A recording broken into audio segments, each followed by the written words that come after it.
Сәлем құрметті достар, бүгін сіздермен бірге итальяндық тағам спагетти болонезнің соусы дайындаймыз. Оған өзіміздің үйдегі қолжетімді заттармен дайындауға болады. Аса ерекше құрамы жоқ бұл жерде. Қарапайым үйдегі көкөністерімізді пайдалана отырып, шаруаны қиындатпай-ақ та осындай әдемі тағам дайындауымызға болады. Ол үшін осылай бір сәбіз, бір жуаны және помидорды жуып шайып, ашып дайындап аламыз.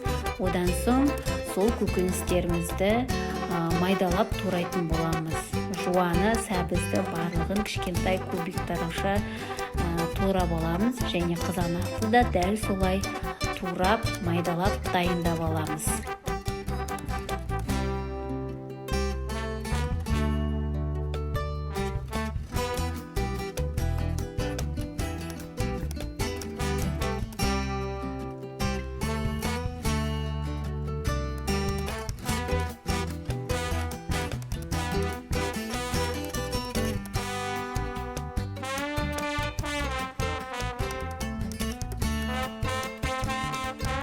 Дайын болған көкөністерімізді қызып тұрған табаға отты қосып, табамызды қойып, сұйық майымызды үстіне құйып, қыздырғаннан кейін осылай көкөністерімізді салып, әбден қызарғанша қуырып аламыз.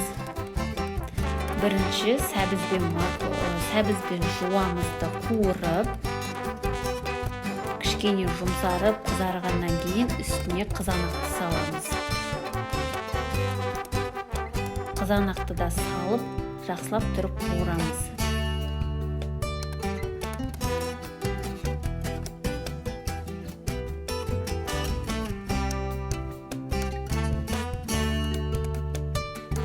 Осылай қуырылып жатырған көкөністеріміздің үстіне бір ас қасық томат пастасын салып, тағы да жақсылап қуырамыз. Егер томат жақсы қуырылатын болса, тағамның дәмін өте жақсы келтіреді. Одан соң тұзды себеміз. Жалпы болонезнің соусқа қосатын өзінің приправаларын салсаңыздар да болады. Менде ол приправа дәл осы сәтте болмай қалды, сондықтан салған жоқпын. Тұз бұрышын салып та жасай беруге болады. Одан соң дайындап қойған сиыр еті болсын, фаршыңызды саласыз, әртүрлі фарштарды сала беруіңізге болады. Одан кейін суды жинап, спагетти пісіретін суды қайнатып аламыз. Осылай суымызды отқа қойып, әбден сақылдатып қайнатамыз. Үстіне тұзын салып жібереміз.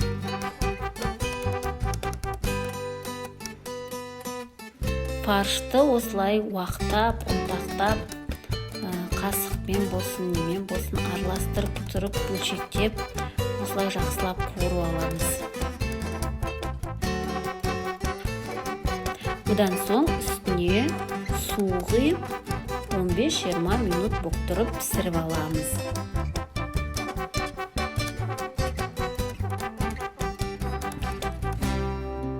Мен осындай спагетти алдым.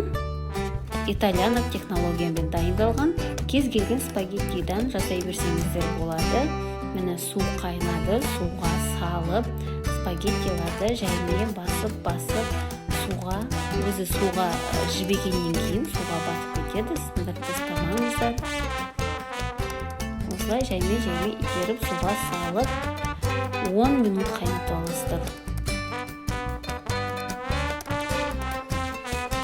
Жалпы спагеттидің сыртында неше минут қайнау керек жазылып тұрған. Дәл сол уақытпен қайнатып пісірсеңіздер, спагеттиларыңыз, лапшаларыңыз айтасыздар, сол өте жақсы болып піседі.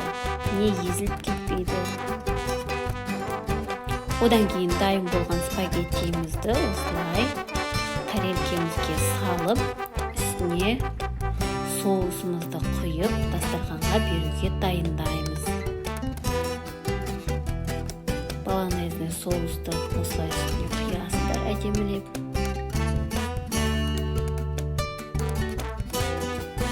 Үстіне аскөктеріңіз болса, әдемілеп салып жібересіздер. Егер менің каналым ұнаса, лайк басып, комментарий қалдырып, менің каналыма жазылуды ұмытпаңыздар.